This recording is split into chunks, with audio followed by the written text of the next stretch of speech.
What's up, everybody? This is Russell. Welcome back to the show. Excited to be hanging out with you guys today. And today we're going to be talking about getting insane amounts of traffic to your funnel before your funnel is even live.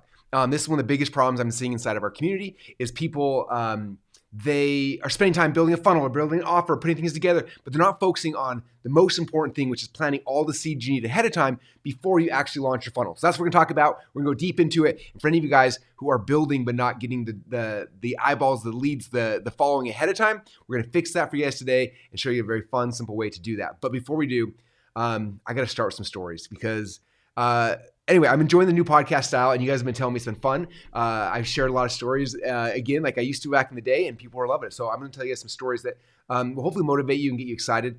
One story is the fact this shirt I'm wearing today, I saw this on the Joe Rogan show. He had it on during his podcast episode, so I'm hoping that by default, me wearing this, our podcast will grow. So there you go. There's number one.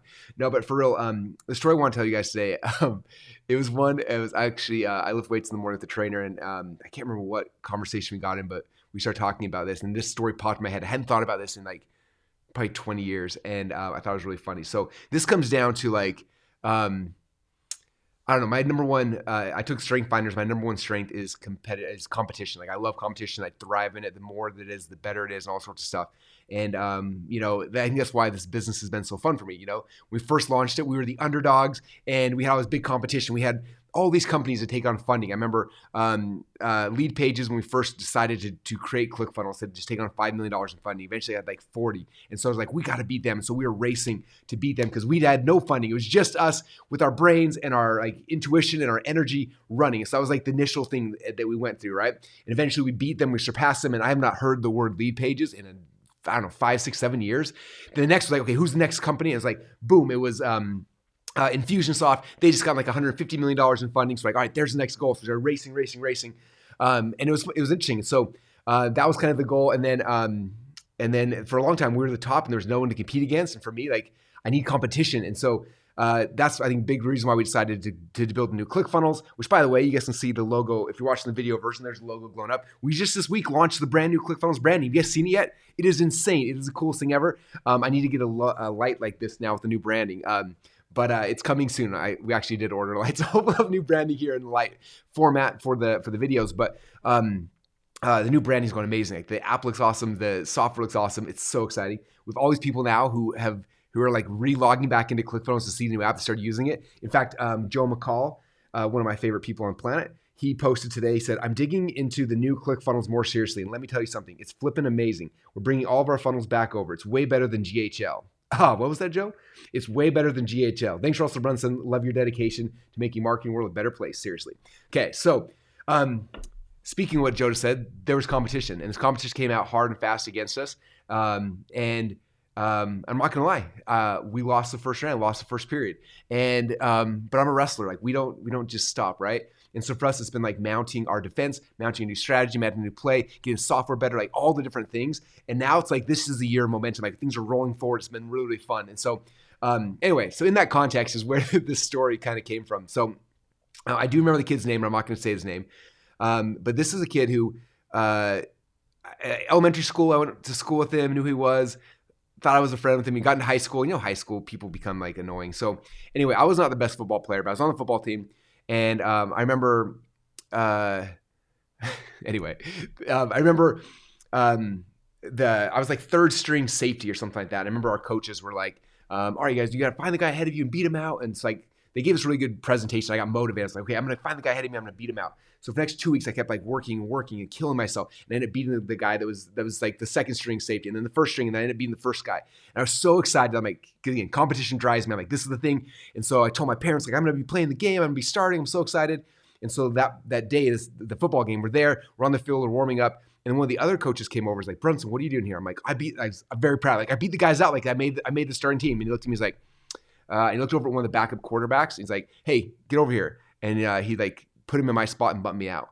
And that's when I started hating team sports, by the way. I'm very much, in fact, that's how the conversation came up with my trainer, is like, I'm a combat athlete. Notice, hence the cauliflower ear. Like I love wrestling, love UFC, love fighting, like combat, like not a big fan of team sports. Can't stand watching them and get bored by them. But this is probably a big reason, because like I killed myself. And then because of the politics of a team sport, I got bumped out, which was frustrating me, right? So Anyway, after that, I decided like I'm not a football player. If I can bump me because of that, like I don't want to play this game.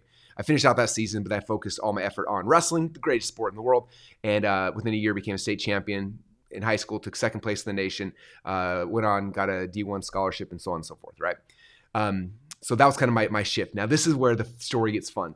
So that year of playing football, I remember after I got beat out, we went to some, we were playing some away game, and we played this game, and we got destroyed. Like our team got killed, and I'm on the sidelines waiting to play. I think I played maybe one play the entire game, which is so stupid. So I play one game, and we get done, and we're like leaving. I'm just like, this is so like, why am I doing this? And I remember I was thirsty, so I grabbed a thing of water and I started drinking it. And there's this kid. Again, I went to elementary school with him, thought we were friends, and he sees me drinking it, and like shoves me. He's like, Brunson, why are you getting drink water? You didn't even play this game or something. And I was like, as a ninth grader or whatever, like humiliated, embarrassed in front of all these people. I was just like, oh, it like broke me, And I was like, I freaking hate that guy. Anyway, but that like got okay, I got to win. Anyway, then fast forward, this guy moves schools. I don't see him again. I'm like, anyway, kind of forget about him. Then a couple years later, I swear the story's got a point, but it's fun. And a couple years later, I come back and where it's I think I was a junior that year in high school or something. And during the Christmas break, we did a crossover practice with another high school. So the other high school came to our room, and one day we went to their room. So 2 days with these guys. And when they show up to our wrestling room, I look over, and that kid, I still know his name, he was there. He's on the other team. He had transferred schools. He was on their wrestling team. And I was like, oh, yes. And all the memories of him knocking the water out of my hand, all kind of stuff was like, I was like, this is it. And so we started the practice. I'm like, I'm going to go with him. And I'm like, hey, man, how's it going? He's like, oh, hey, Brunson, how you doing? I'm like, yeah, I'm doing good. And so for the next 3 hours of wrestling practice, my only plan was to destroy him mentally and physically. And I did. By the time it was done, we were about 2/3 of the way done with practice. He got up. He's like, I have to leave, or I'm gonna try to fight you or something. I was just laughing. I'm like, I'd like to see you try. I just beat you like a baby for the last anyway. So he walked off and left. And the next day we had a chance to go to high school. I'm like, you're my partner again. And he was like so mad. And I just anyway. It was a great day in a great 2 days in the life of Russell to come back and have that kind of payback. So anyway, that's the mindset you have to have when you're going after competition and competitors, right? It's looking at that and like, okay, how do we win? What does it look like? When somebody knocks you down, it's like, all right, new strategy, new game plan. What does it look like? I start putting the pieces together. So I'm excited because the last couple of years has been brutal. As you guys knew from the first video, from the first podcast episode I talk about. But what's been fun is it's finally gotten like me, the competition back. Where it's like, okay, how do I win? Instead of like, how do I survive? How do we do whatever? It's like, no, how do we win? What's that look like? How does the strategy have to change? And I tell you what, man, it has lit me on fire. And a lot of people tell me, Russell, we feel this momentum coming from you and from ClickFunnels. Like, what's happening? I was like, oh, you'll see. If you're feeling it now, just wait. We're just getting started. So I'm excited for this year, and it's been fun. So, all right. So what I promised you guys we're going to talk about during this episode, this is one of the biggest things I see, okay? People come to my world. They read the books. They start studying. They start learning. They start building funnels. They start building offers or putting things together. And there's a process, right? As you're when you first start learning this game, like you got to figure out like, okay, first off, I got to convince you that you are an expert, right? If you're going to be in the expert business, I got to convince you got to create products and like, there's all these things that go into it, right? And it takes a lot for you to create the product, create the things. And so what I see a lot of times is people get so stuck over here and like, okay, I'm building, like I'll see them at an event, like, oh, I'm building a funnel. I'm like, cool. Building a funnel is very important. It's my favorite thing in the world, right? I get it. But at the same time, like, are you also like gathering the people? Okay. And this is where people mess up, right? And a lot of times they'll spend a month, 6 months, a year, whatever, building the funnel, building the product, whatever. And then when they're finally done, they're like, okay, I'm going to share it with the world. And there's no one to share it with. This is a mistake people make. Okay. So the second you decide you want to be an entrepreneur, okay, the second you decide you're like, I want to be an entrepreneur, I want to sell stuff. Like that's when this is step one that has to happen. Step two is like creating an offer, building a business. Like step one is you have to start gathering the many. Okay. You hear me talk a lot about like one-to-many presentations. Like what is a one-to-many presentation, right? It's me gathering many people together and I deliver a presentation to them to sell them something, right? So it could be a webinar, it could be a challenge, some type of funnel that gets the people where I can sell them something, right? So what we need to do is we gotta gather the many. Now, there's a lot of ways to gather the many, right? One way is through paid ads. So right now we are in the middle of a selling online event. This selling online event, we got a little over 3,700 people registered for that event. So I gathered 3,700 people together.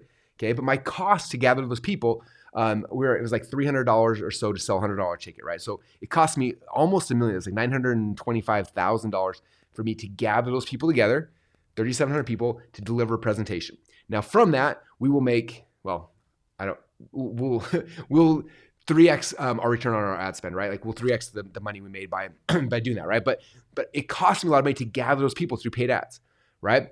And so a lot of people think, I think when they think, well, this is my funnels done, then I'm gonna go and then I'll go find the audience, right? But then that's like the most expensive, especially if you've been doing this and you're bootstrapping this, like the most expensive thing initially is to go pay for ads and get people in, right? So the question is like, well, how do I gather the money ahead of time so that when I go and I'm ready to launch the thing, the audience is already gathered. I don't got to go spend $1 million to gather these people, right? How do I do it ahead of time, right?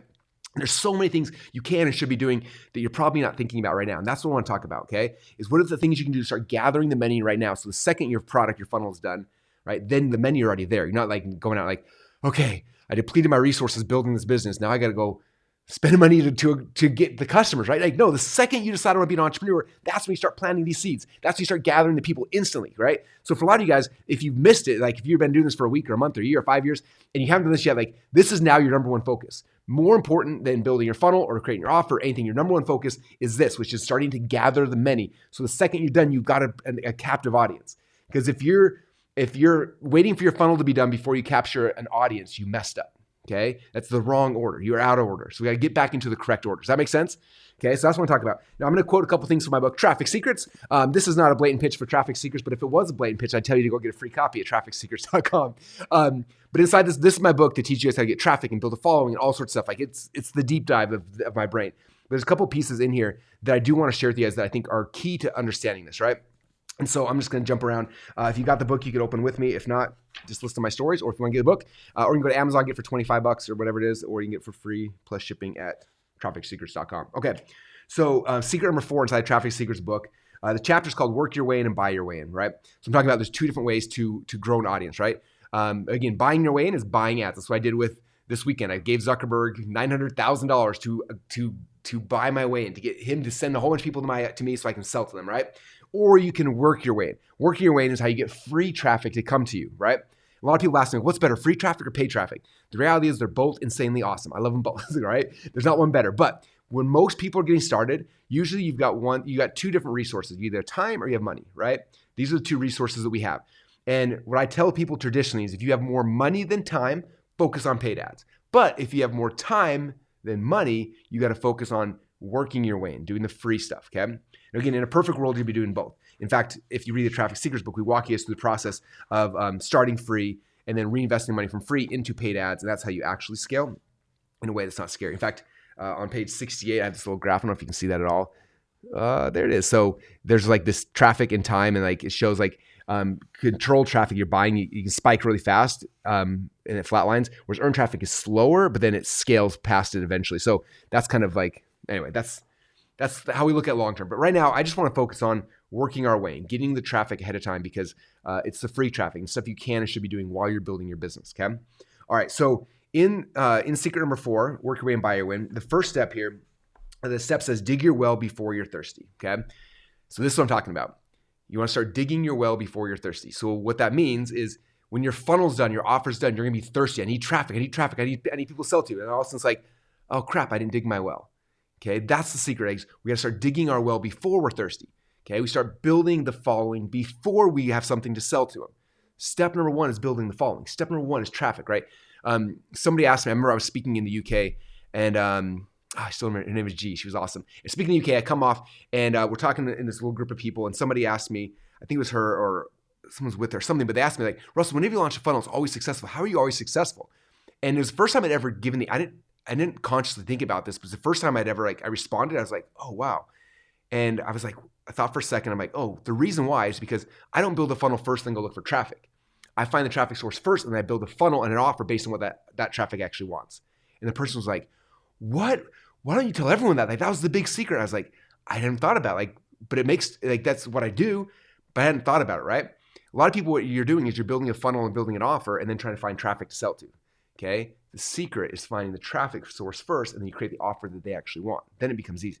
It's just flipping the order of things, right? Step 1, step 2. A lot of you guys are doing step 2 right now as opposed to step number 1, okay? So dig your well before you're thirsty. And so the concept of that is like, before you need the traffic, this time, before you need the relationships, before you need someone to promote, that's when you start building a relationship, right? Like, I remember when I first met Tony Robbins, like, eventually I wanted Tony to promote something for me, right? But I'm not like, hey, Tony, you promote for me, right? That's me asking for water without digging a well, right?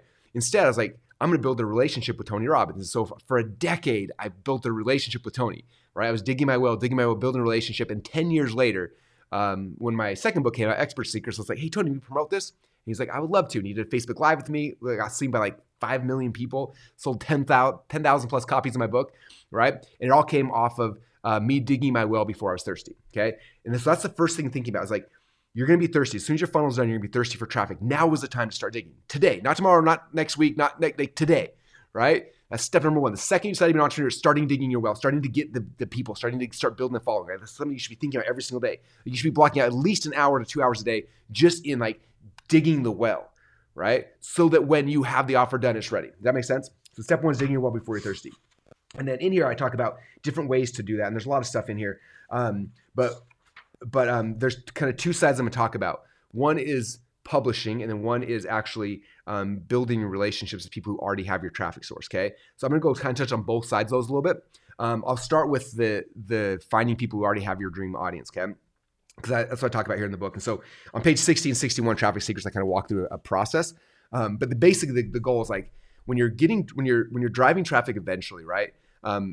I can go and give Mark Zuckerberg money and he'll drive traffic to me. But if I can find someone who's on Mark Zuckerberg's platform who already has an audience, right? Like I find a Tony Robbins, or I find insert whoever influencer is inside your space, and they have a following of 10,000 or 100,000 or 1 million people. If I can build a relationship with that person, they can send an email, or they can post on their wall, or they can do something, and they can promote me as an affiliate.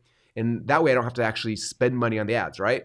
And so for me, like when we launched ClickFunnels, again, if you read the Traffic Secrets book, I go deep into this concept called the Dream 100. Who are the 100 people that already have congregated your dream customers? It's like, how do we infiltrate? How do we start talking to these people, right? And so the very first thing for me is like, if I know that I'm in the real estate market, or I'm in the health market, or whatever, the very first thing I'm gonna do is I'm gonna go and I tell people, I'm like, go to Instagram and delete all of your contacts, and then only follow every single influencer inside of your space, right?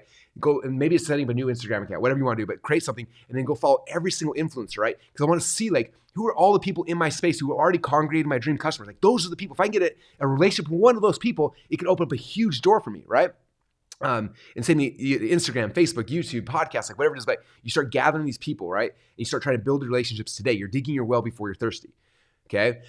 So what I would do is I'd go unsubscribe from people, from everybody, and then just follow the influencers who are in my space. And then it's like, I need to start building relationships with these people. How do we do that, right? Well, we do it by being part of their ecosystem, right? When they're posting something, I'm liking, I'm hearting, I'm commenting. I'm like, I want them to see my face every single time. I want them consistently like, man, whoever this Russell guy is, like, he keeps commenting on my stuff, right? And so I'm there, I'm like engaged in their content, right? To start building relationships with them, right? I'm messaging them, DMing them, like, oh man, your podcast episode last week was amazing. Thanks so much for sharing. Like my favorite thing was blah, blah, blah, right?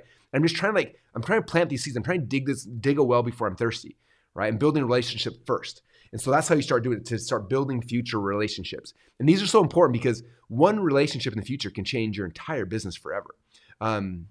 I got a million examples of this, but one I was thinking of, like when I launched my very first book, .com Secrets, I did the same process. I went to all the podcast directories, Instagram, I went through everywhere, and I built, I found my 100 top podcasters, 100 top Instagram influencers, 100 top YouTubers. And so I had a Dream 100 on every single platform. And then what I did is I sent a free copy of my book to the 100 top podcasts, 100 top YouTubes, 100 Instagram, so I sent 500 or 600 copies of my book out to everybody. And it's like, here's my new book. Love for you to review it, see if you want to post it, whatever. So I sent all those out. And what's crazy about that is I remember the very first person responded back was a guy named JLD. Some of you guys know John Lee Dumas. He runs Entrepreneur on Fire podcast. He messaged me. He's like, dude, this book's awesome. I'm like, thanks, man. And he's like, I'd love to promote it. Do you want to come on the podcast? I'm like, I would love to come on the podcast. So he had me on the podcast. And then he sent like a whole bunch of emails to his email list. And from that one person, that one connection, I think he sold like 500 or 600 copies of my book by himself. That was one person, right? And then Jeff Walker got a copy. He's like, this book's awesome. I'm like, thanks, man. He's like, can I promote it? I'm like, yes, you can. He sold like 2,500 copies of the book. And then Todd Brown got it. He sent a bunch. And then another podcast over here. And then the YouTuber and influencer. Like from those relationships I built, we sold hundreds of thousands of copies of my book, right? But it started with me like building those relationships ahead of time. Like I was listening to podcasts. I was sending out messages. I was getting to know people so that when my offer, them promoting something showed up, They knew who I was, and it was easy for them to say yes, right? So digging your well before you're thirsty, going out there, finding out who are the people who have your dream customers, who are the other influencers in your market, getting to know those people, connecting with them. If there's a live event that those people are gathering at, you need to be at that live event. You need to be hanging out in the room, okay? I think I told this story before, but like for me, a lot of you guys know, again, I'm Mormon. I don't drink alcohol. I'm at this live event, and all the people are hanging out. I'm at the event, and then after hours, they're all going out to the bars. And I don't drink, and I don't want people to think I drink. But they're all like, yeah, Russell, come to the bars, come to the bars. I'm like, but I'm like, those are the people I got to network with. They're all in the same room together.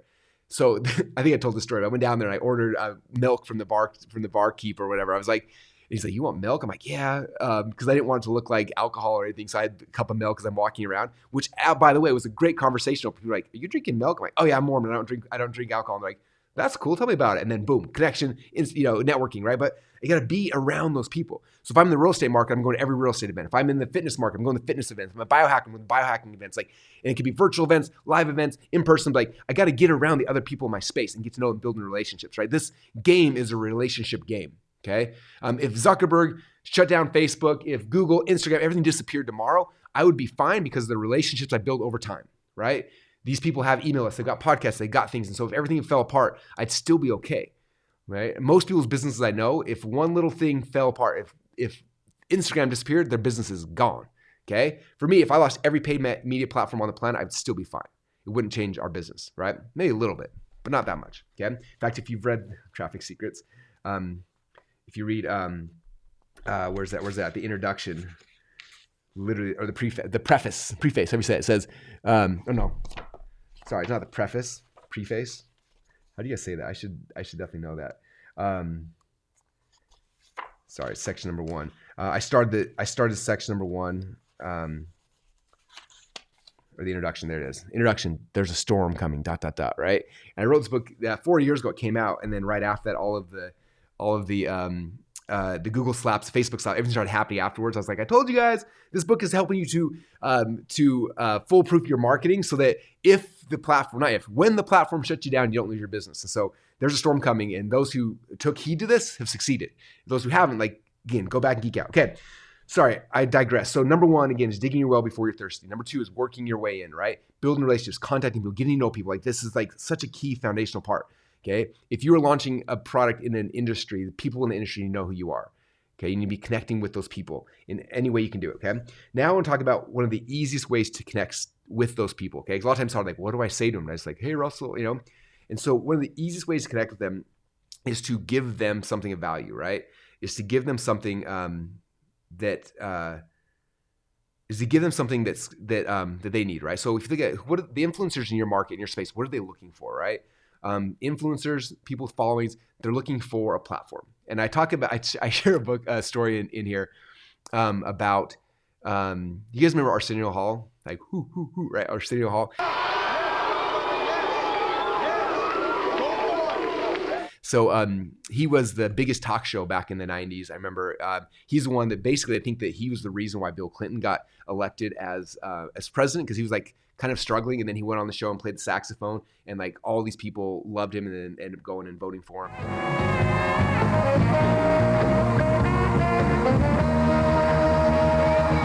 Similar to anyway, Trump and Rogan, which is kind of interesting. Anyway, that's a story for another day. But so anyway, he's the biggest talk show in the world, and it was a huge thing for 4 or 5 years. And eventually, it kind of dried up and died, right? And he lost the show. Anyway, fast forward now 20 years later, he's on The Apprentice. I'm watching Celebrity Apprentice, and all of a sudden he comes out, one of the guests is Arsenio Hall, and I'm like, that's Arsenio Hall. I remember that guy. He was amazing. And they're doing all these different tasks and stuff like that. And what's crazy is they get to the task. It's like a fundraising task, right? Where they have to call their friends and raise money for this thing, right? And so all the people are out there, they're calling and they're raising money, everything. And Arsenio's got his Rolodex people. He's calling the first person, next person, next person. And they show him all day, and nobody's returning his calls. And when all is said and done, I think he raised $0 from the whole fundraising campaign. And it was pretty embarrassing because every other celebrity got deals done, got things, and Arsenio got none of them. And I remember I think it was that night or something, he's sitting there and the camera captured this moment that was one of the most powerful things in the world. I think I was the only one that caught it because I was freaking out. And anyway, I talk about it in Traffic Secrets, but he says this thing. He's looking at the camera and he's talking. He's like, man, when I had a talk show, everybody returned my call. And I was like, did you catch that?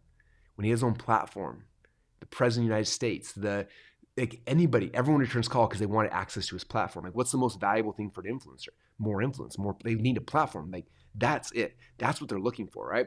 So for you, it's like you need to have a platform. Before you have a funnel, before you have an offer, you need to have a platform, right? For a lot of reasons. Number one, and we'll talk about here, is going to help you start publishing, getting your voice out there. But number two, it is the thing that you have to offer to the other influencers, right? Hey, like when you're contacting me, I love your content. I love the last podcast episode. Would you be willing to come on my podcast? Would you be willing to come on my YouTube channel? Would you be willing to come on my Instagram? Like whatever your platform you decided is, like that's the thing of value you have to offer these people. That's how you build connection, right? Then you bring them off of social, you connect with them, you bring them on something where you're giving them access to your platform. You have a chance to talk to them, then you build a relationship. You talk to them for 30 minutes or an hour during a podcast interview. Now they know you know them, and you've got connection, right? And then you create content to put in the marketplace. Right? Like it's so simple and it's so powerful, and most people are not doing it, right? They always tell me, I'm launching my funnel, then I'll launch a podcast in the future. Like, no, wrong order. Flip it around, right? I got to start building my influence today. And I do that by leveraging other people's influence. I do that by giving them access to my platform. Some of you guys are like, Russell, I don't have a platform yet. Well, you got to start then. That's exactly why you start today. Not next week or the year or like after your funnel's like, you got to start digging your well before you're thirsty. Start today, right? And you might be saying, well, why would someone come on my platform? I don't have any followers yet, any listeners. It's like, yeah, it's a good point. That's why you got to start. Like, start publishing, right? Start your own podcast. You're on YouTube. I don't care which channel you pick. Pick a channel and start on it. And that's how you start getting people. You start gathering the many. Because the only thing you have to offer another influencer right now is access to your many. So start gathering them. And even if it's small at first, that's okay, right? But you start leveraging it, it grows bigger and grows bigger and grows bigger over time, okay? So thinking about that, okay? Because until you have your own platform, you're of no value to the people that you are trying to borrow influence from. Does that make sense? Okay. All right. Now this comes down to the last thing I want to talk about really, and this is the key to it all, is for you guys to start publishing. I talk about here in Traffic Secrets. I've been saying this now for 5 or 6 years. It's funny. I see tons of people on Instagram now quoting me. They don't give me credit for it, but there you go. But I said this is the Funnel Hacking Live. I think it was the second or third. No, it was the second Funnel Hacking Live in San Diego. So really 8 years ago. I remember because Steve Larson was in the room, and Steve told me that when he was coming to Funnel Hacking Live, he's like, I'm going to do everything Russell says, but I'm not going to publish something. I don't want to put my voice out there, but I'll do everything else he says. And I got on stage and I said, I talked about publishing. I said, if you guys will publish every single day for a year, within a year from now, you'll never have to worry about money again. And he was like, but I don't want to publish things. And then he like, fine. And so he did it, right? And it changed his whole business, changed his whole life, right? You got to start publishing.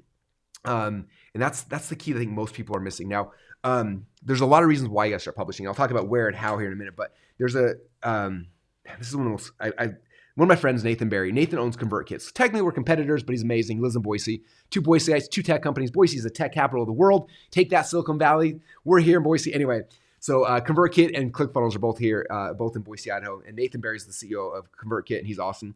And and if you don't know Nathan, like a couple years ago, somebody gave him a challenge and basically told him to do a blog post a day every single day for a year, and you'll never worry about money again. Very similar to my challenge, but it's for blogging, right? So he went out there and started blogging every single day for a year. And he tells his whole journey and how by the time the year was done, it changed everything. Like, because he became a better writer, but also like people start finding his stuff, start growing, and then all the companies like on the backside of that grew. Then he wrote this post, and this post, oh, it's so good. Okay. This is like, if you could tattoo a post to your face so you could look at every single day, this would be the one. So the post is, the title says, endure long enough to get noticed. Okay. It says, how many great TV shows have you discovered in season 3 or later? I started watching Game of Thrones after they had released 5 seasons. Pat Flynn had released at least 100 episodes of this podcast before I even know it existed. I discovered hardcore history years after Dan Carlin started producing it. This is such a common experience. There's so much content being produced, we can't possibly discover it all. So instead, we wait for the best content to float to the surface after time. If step one in building an audience is to create great content, step 2 is to endure long enough to get noticed. Seth Godin's very generous with this time and will appear on almost any relevant podcast, but you have to record at least 100 episodes first. His filter is creators who have shown they're willing to show up consistently for a long time. Okay, you guys getting this? So the reason why I start publishing is because you have to start getting your voice out there. And there's 2 reasons. Number 1, it's going to help you to actually find your voice. And number 2, it gives your audience long enough time to actually find you. Okay? That's why you got to start today. You're like, Bruce, I can't start today. I don't want a following. I suck at this. I don't know what I'm going to say. Exactly. That's why you have to start. Okay, one of the best stories of this for me is actually me. Okay? Let me tell you a story about my life. I'd built up a business. We had a big call center. We had a big company. And then one day, literally overnight, whole thing collapsed. I had to fire 100 employees one day. We shrunk from a 20,000 square foot building to a 2,000 square foot building, and everything, my whole life is falling apart. I'm like, this isn't going to work, right? One of the many cycles of my business career. So hopefully all of you guys have had a chance to go through some cycles in your life, but going through different cycles, right? And so I'm in this little tiny office, like we're bleeding money. I'm trying to keep the doors open, trying not to have to fire anyone else because like we had to fulfill on stuff we'd sold in the past. It was just chaos, right? And I had a 4-minute commute from my house to the new office. It was a 4-minute drive every day. And that about this time is when podcasting, everyone's talking about podcasting. It's going to be the future. And I was like, there's no way this podcasting thing is going to be the future. It's a stupid word. No one's going to think it's cool. And but I was like, you know what? I'm going to do a podcast anyway, just to prove you all wrong. And so I decided to launch a podcast. It was called the Marketing in Your Car podcast. And so what I do is I would grab my phone every day. I had a 4-minute commute. I click record on my phone. I would drive like this. I would drive to my 4-minute office. I would just talk about what I was doing today. Hey, today we're going to the office. We have an idea for this thing. We're going to try to blah, blah, blah, blah. Right? I'll be driving back. Hey, last night I studied this guy and he told me about this. I'm going to try it. And so I just documented what I was doing every single day, right? 4-minute drive. I was publishing 4 or 5, 6 podcast episodes a week. And what's crazy about it, back in the day, like podcasting was different. And so we had to upload it through a WordPress site. It was this whole thing. And we didn't know how to track stats or listens or if anyone's even listening. We had no idea, right? We were just putting it out there. And for me, it was more therapeutic for me to just like think out loud of what I was talking about, right? One of the smarter things that Gary Vaynerchuk said, he's like, it's not about creating content, it's about documenting your journey. And that's exactly what it was. I was just documenting the journey. In fact, if you go back to the old Marketing Secrets podcast, Marketing Your Car podcast, I talk about like, we had this idea for this thing. We bought a domain called ClickFunnels. Me and Todd are built like, it gets all this stuff prior to that. And then like us discovering it, buying the domain and launching it. Like the whole history of ClickFunnels is in there. It's really fun to go back and listen, but it's just me discovering these things as we're going and I'm sharing them in real time. I'm not acting like I'm an expert. I'm just like, these are the things that are happening, right? So I'm putting these out there. Eventually on the backside, we launched ClickFunnels. Eventually I launched my inner circle. I find out, craziest thing, that 100% of the people in my inner circle were podcast listeners. My best people were people who were listening to my long form content. I had no idea. It was fun. I had no idea, right? There's like all the world of saw me on social everywhere, but the people who bought my high-end coaching programs were 100% all podcast listeners. There was this direct correlation. It was crazy, right? So we had the podcast listeners, and then we launched ClickFunnels, and then again, this is 4 or 5 years into me launch this podcast. And finally, we figured out how to reconnect it all so we can see how many downloads are coming. And at the time, we had some pretty good downloads coming in. But we started looking back at like the graphs and the trends and it looked like basically for the first year, almost nobody was listening. Okay. Now, number one, if I had known how few people were listening when I first started, I probably would have stopped. So I'm grateful that I didn't know. Okay. Number two, funny thing is Steve Larson started working for me and I love Steve. He was like, I'm going to binge listen to everything you've ever done. So we went through and listened to every single podcast episode. And I remember, I think he spent a whole weekend binge listening or something. But he comes back on Monday and he's like, man, I listened to everything. He's like, you know what's crazy? He's like, the first like 40, 45 episodes, like they were not good. He's like, in fact, they were pretty bad. He's like, you were awkward. It was like painful. He's like, but around 40, 45-ish, he's like, you got in your rhythm and you like, he's like, it was just different. Like you found your voice and it was so fun. And then now it's like amazing. And I thought that was so interesting, right? Number one, like, what are we doing? Why are we publishing? Number one, it's because it's going to help you to find your voice. If you're hiding in a corner, building your funnel and building your offer and not talking, you're not going to ever find your voice, right? That's number one. Number two is it gets you you're out there long enough, what does Nathan Barry say? For your audience to find you. Boom. You may think, well, Russ, right now no one's following me, so it's going to suck. Exactly. That's the best time. You want to suck when no one's following you, okay? That's the whole point of it, right? And you'll get better and get better, and over time, it'll start ramping up, right?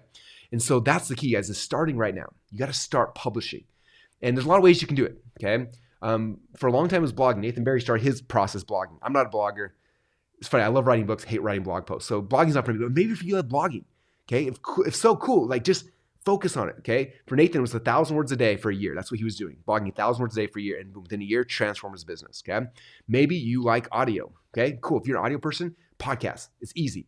Like literally, I recorded the first 600 episodes on my phone. And people always ask me like, what's the microphone you're using? I was like, it's the one that's like hooked to the bottom of the iPhone. I just click the button and I talk.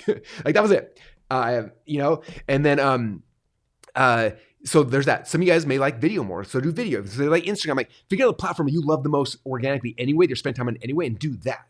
right? I do think you understand the most. Like, it's funny because like we dominate podcasts, we're great on Instagram, we're great in places. We're still struggling with YouTube. We're still figuring it out, right? YouTube's a different platform for me. So I'm not YouTube first, I'm podcast first. I get podcasts. My podcast listeners are my faithful. They love it. They're all subscribed. In fact, if you're watching on YouTube, come to the podcast and listen on as well, right? They're subscribed, they're listening while they're working out, they're hanging out, right? YouTube's a different beast. We're still figuring things out, but I'm podcast first. YouTube's kind of secondary because that's the platform I understand, right? So figure out what you understand. That's where you start publishing at and start publishing consistently. Okay, and again, the goal is not for you to be amazing. The goal is not for you to get tons of views. The goal is for you to start learning how to find your voice and doing it consistently, right? 3 days a week, 5 days a week, 7 days a week, whatever. The more consistently, the better, because that's how you're going to find your voice, right? And then after time, if you are consistent with it and you do not stop, over time, your audience will find you, okay? Now you've got a platform, okay? And now you can go to people and be like, hey, you want to be on my podcast? Do you want to be on my YouTube channel?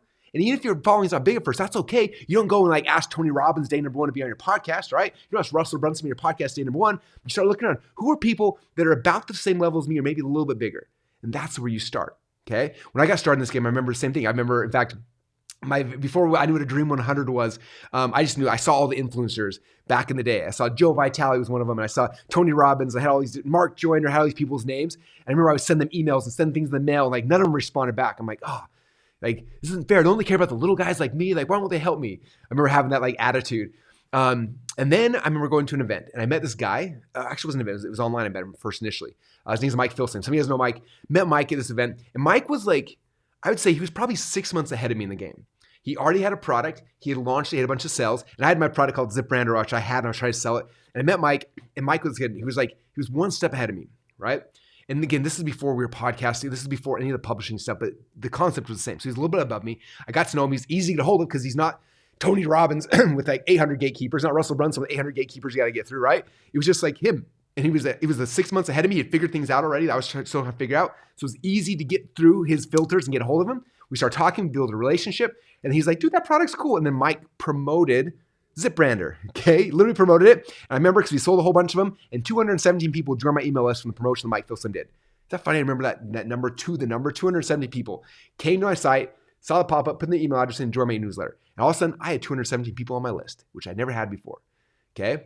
And then and then Mike and I were talking. I was like, thanks, Mike, that was awesome. I'm like, who are the people you met so far? Mike's like, oh, you got to meet these other guys. This guy's name's Gary Ambrose. And so like Mike had 5 or 6 other people he knew at our same level. He introduced me to all these people, and also now I had 5 people. And I was like, hey, Gary, I've got a list. Can I promote your product?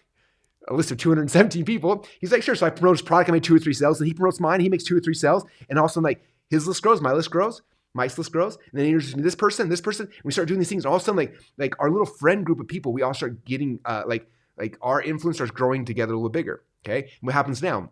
Now my list is 3, 4, 5,000 people, right? Now I start looking like, who are people that have lists of 3, 4, 5,000 people? I start connecting like, oh, there's this person, right? So I step one step up, get to know those people. I provide value, promote their product, right? Whatever it is, I promote theirs, then they promote mine. And I'm like, who are your friends? They introduce me, and all of a sudden, like, boom, and my business starts growing and growing, right? And that was the process. I did that for year 1, year 2, year 3, right? And eventually, I was like 3 years in the business, Joe Vitale messaged me. He's like, hey, Russell, saw your stuff online. It's really, really cool. Can I help you promote this product? I'm like, I messaged you 3 years ago. You did not respond to me, right? Because I was down here, right? But because I looked at who are the people around my same size, maybe a little bit bigger, and I connect with them, then we all grows together. And then connect to them, grows together. Like that was the game, right? So eventually Joe Vitale came to me. Okay, fast forward 5 more years later, I get a phone call from Tony Robbins. I didn't call him. They called me. Okay, that's why I got to meet Tony initially. It was not me aggressively outbound reaching. He reached out to me. Okay, boom. And then and so like that's how this game is played. Does that make sense, you guys? So this is how it works. You need to start digging your well before you're thirsty, which means you start publishing today. Okay, you start publishing, right? Number 2, you got to start figuring out who are the other influencers in your space and start building relationships immediately. Doesn't mean going for the huge people at the top, right? Who is about your level? Like if you got 1,000 followers on Instagram, who's got 3 to 5? Go find those influencers. Those are the first people. Comment, because those people, if you comment in the comments, they're going to see your name. They're like, oh, this person comments every single time, right? DM them, get on the phone with them, hang out. How can we promote each other? What if I did an Instagram live promoting your squeeze page, you promote mine, we both build our list together, boom, right? Promotions, partnerships, little things like that, right? Your list grows, their list grows. Who are your friends? They get connect you to 5 of their friends, you connect them to 5 of your friends. All of a sudden, your whole network starts growing together, and it grows together, and boom, boom, boom, right? That's how you build this game. That's how you win. Okay, this is what everyone's missing. Everyone's sitting there focusing just on building an offer, building a funnel, and forgetting the fundamentals of you got to start gathering the many, and this is how the game is played. Okay, and if you do that, that's how you win long term. Again, I've been in this business now 22, 23, 24 years. I don't even remember at this point, right? In the time, I wish I could show you guys the pedigree chart of the gurus who have come and gone and come and gone and come and gone and come and gone over the last 2.5 decades. Okay? Tons of them. Who has lasted the test of time? I can count them on one hand. Literally. And I wouldn't need all the fingers even. Okay? Russell, how have you had longevity? How have you stayed throughout the thing? Because I don't stop focusing on the most important thing. Okay? Gathering the many, okay? Because you can gather the many, you're going to lose some. You're going to gather the many, you're going to lose some. You're going to gather the many, you're going to lose. Like, that's the game, right? But what happens, people gather their people, right? And then they start selling them stuff and they forget to gather and then the whole thing collapses. Gathering the many. Russell, why'd you spend $1 million last month? $950,000 to gather people for an event? Because that's how you win the game. It's gathering the many, right? If you want to make offers to people, great, but you got to have people to make offers too, right? Okay, Russell, why are you still doing the podcast episode? Why are you still doing this every single day? You're at like 1,000 episodes. Why do you keep doing this, right? In fact, I remember I was in an inner circle meeting and me and Garrett White were sitting next to each other and there was a guy in our room and we were trying to convince him to start publishing, start talking, right? And it was so fascinating because Garrett looked at me and was like, Russell, because the guy, I can't remember the exact story. The guy had done some publishing, he kind of stopped or whatever. And he's like, I'm good. And he looks at me and he's like, Russell, why do you keep publishing your podcast every single day? I said, 'cause I'm trying to find my voice. He's like, you've been doing this for a decade. I'm like, yeah, right? Why did I relaunch the Russell Brunson show? Okay, I think we're 4 or 5 episodes in now. I did because I felt like I lost my voice. I was trying to do things based on scripting, based on keywords, based on stuff like that. And like, it was good, but wasn't great. So like, all right, I got to find my voice again. Let me get back to Russell talking to a camera and hanging out and like sharing the stories I want to share, right? Like, let me tell you guys a story about me beating up a kid who messed with me in football, right? He came to the wrestling room and I mopped him. Like, I want to tell you that story. What's the point of it? The point of it, I want to tell you that story. It makes me feel good about it, right? It feels good about myself. Like, I want to tell you guys stories.